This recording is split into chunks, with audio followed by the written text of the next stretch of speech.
Why are there so many denominations, like in the Christian religion? Why are there so many divisions? The short answer is because somebody's trying to keep us from doing our job. You see, back before God created people, he decided he wanted to create a family of spiritual beings. God said, let's increase the size of our family. Let's include people, human beings, physical beings, not just spiritual, but physical beings. But they're going to have some limitations, so we're going to have to walk with them and kind of help them along. And some of the spiritual beings that were a part of God's family said, what?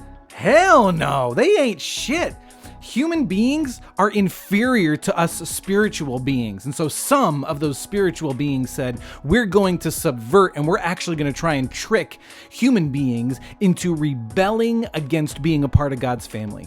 That'll show them, and that'll show God. Well, sure enough, you know the story. Adam, Eve, they eat the forbidden fruit. They break the relationship. They rebel, and they are kicked out of the garden. They can't be a part of God's family. And God says, oh, this isn't going to fly. So he looks over to those spiritual beings in rebellion against him, and his purpose is to include people in his family. And he says, you will be kicked out of the family and you will never be able to enter or come back to be a part of the family again. But I'm going to make a way so that people can come back and be a part of the family of God.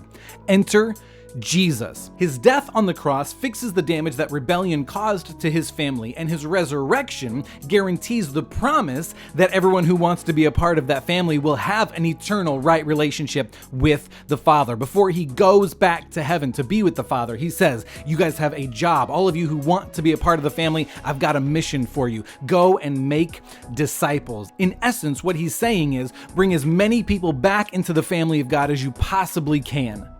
This starts the clock on something called the time of the Gentiles.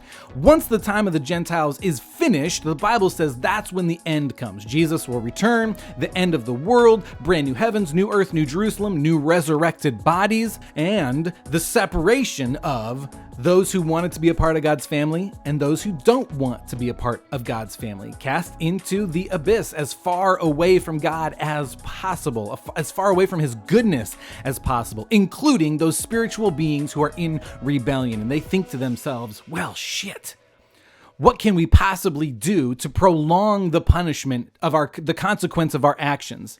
Not only are they trying to actively subvert and undermine God's plan to restore people, and they're trying to ruin people, break people, and really stick it to God, but they're trying to put off the consequence of their actions as long as possible. And they think, what can we do to make it so that this time of the Gentiles stretches out as long as possible? And they think, I know. Let's try and make it so that the children of God are more focused on whether or not people believe the right things of God, rather than focusing on their job to invite people and just do everything they can to bring people into the family of God through the name, belief, faith in Jesus Christ, whose blood fixes that relationship. And sure enough, wouldn't you know, they got us. Even in the beginning of the church and the Bible, they talk about how the church is divided. People are more concerned about whether or not you believe the right thing.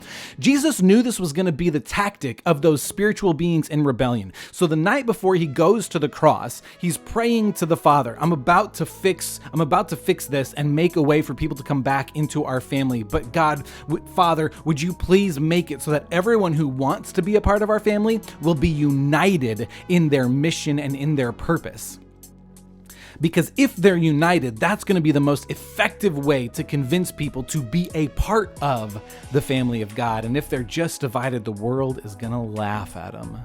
We got a job of the utmost importance, a lot more important than which denomination we belong to. And you say, yeah, but I don't know how to talk about Jesus. I'm not sure how to convince somebody they should put their faith in Jesus. I'm not even sure how to convince somebody they should want to be a part of the family of God. That's all right. Paul even said, the only thing you need to know is Christ crucified. Everything else is commentary. So let's go. And if you're not yet a part of the family of God, but you want to be, let me know. I got you. I love you guys.